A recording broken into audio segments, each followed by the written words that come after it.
Kaito, wow! For some reason, I'm totally surprised that we even got a global original unit, and I don't know why. Regardless, I do hope that cute Animo shows up in Kaito's new animations, that's all I'm really asking for.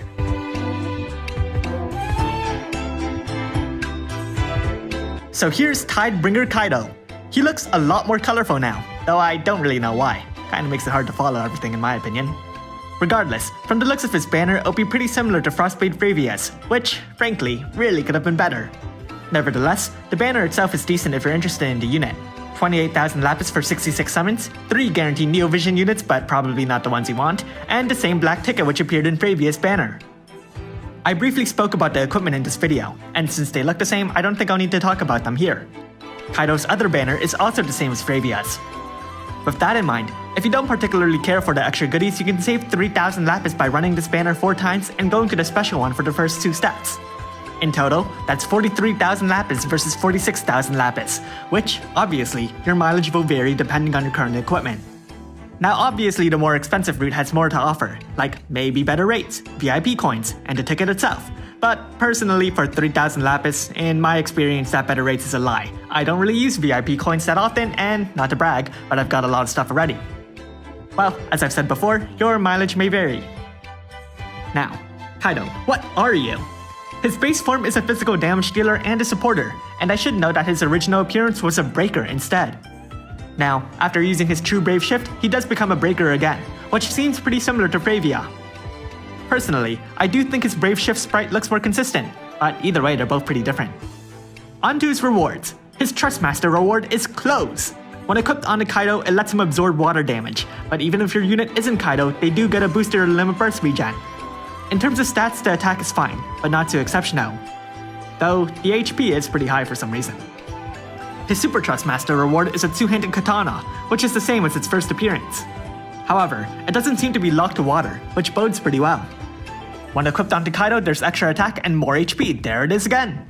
Anyone else seems to get a double Demon and Fairy Killer, which can be pretty nice. Onto his active abilities. He's got a lot showcased. The first Magnus ability can be used twice per battle. It's a team buff that boosts limit burst damage, fills their limit burst gauge, seems to raise the damage modifier of specific limit bursts, lets them absorb water damage, and imbues water onto them.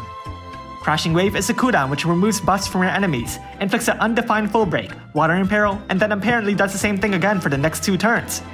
This brings Lauren's cooldown ability to mind, though in her case it matched the ability's cooldown. Unpredictable Tide can be used once per battle, reducing an enemy's buff duration for specific buffs. That's a new effect. Undulating Waves is also pretty new, increasing the turn duration of specific buffs. Now, personally, I'm thinking it's not going to be too wild, maybe just affecting stat buffs and breaks, but if it does more than that, that would be amazing. Ultimately, Kaito looks pretty different from what we've currently got, which is a design that draws resemblance to his original implementation. Originally, the man was pretty different already, as he was a physical damage dealer whose forte was dealing gradual damage. Now, damage over time just isn't a very good effect in Final Fantasy Brave Exvius for various reasons. It's competing against damage from capping a chain, damage that can be boosted with passive modifiers, and the fact that it's considered a status so it can be dispelled. It needs really high modifiers to actually work, and Kaito, well, didn't. At least in regards to making it impressive. Either way, we don't actually see any damaging moves here, so I'm guessing he'll be pretty standard as far as damage playstyle goes. Onto his vision card. It's pretty amazing. Not only does Tsukiko make a cameo appearance, but it also boosts attack by a flat 500 for any unit from Final Fantasy Brave Exvius. The base attack stat is also fairly high, but in exchange the other 2 passives are a bit niche. Still, they could be good if necessary. 30% isn't bad, and katanas aren't that uncommon. Exchange Shop. You've got the regular Kaito Super Trustmaster reward, which boasts one of the highest evasion stats for a materia plus some water and wind resistance, and Cindy's Super Trustmaster reward, which is pretty much an incredible machine killer. The new Clash of Wills boss. They're also bringing Clash of Wills energy pots. Please send help. The boss this time around is a fairy that looks like a dragon. If anyone is wondering, Shenmon doesn't seem to mean anything, which is a bit disappointing compared to the super charismatic Audaba. It seems to have familiar mechanics, having high mitigation that gets weaker as you keep hitting it with its weaknesses. In this case, ice, water, and dark. And if you don't hit it with one of those elements, then it counters, I'm guessing you straight up lose. Apparently, they're also adjusting the way more outfails, and this time, boosting your accuracy will apparently help, a fact I have not paid attention to at all. Equipment Enhancement Event. This time around it seems to be a 2-handed Greatsword? The stats are pretty good for a free weapon, and the special buff boosts limit burst damage too. Doesn't seem to have much to do with Kaito though. Maybe this hints towards the next global original unit. Ability Awakening for Summer Sniper Physalis, Water Gun +3. There are so many more updates missing.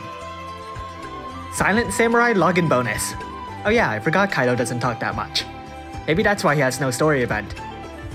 So Neo Vision Kaito, Neo Effects, same banner, cool vision card, decent exchange shop, and a boss where you might not use Knights of Grand Shao. Will Kaito show up with a 90% break, or will you miss a chance to get Venera Fenris again? Thanks for watching, and if you like this video, leave a like and subscribe. Comment below if you're excited for Kaito, and who you think the next global original unit will be. Given the month afterwards is June, I'm guessing it'll be Summon from Summer. Huh, do we really not have one? Okay, my guess is Neo Vision Aloha Lastwo then. Of course, I'm really hoping for a Summer Wilhelm.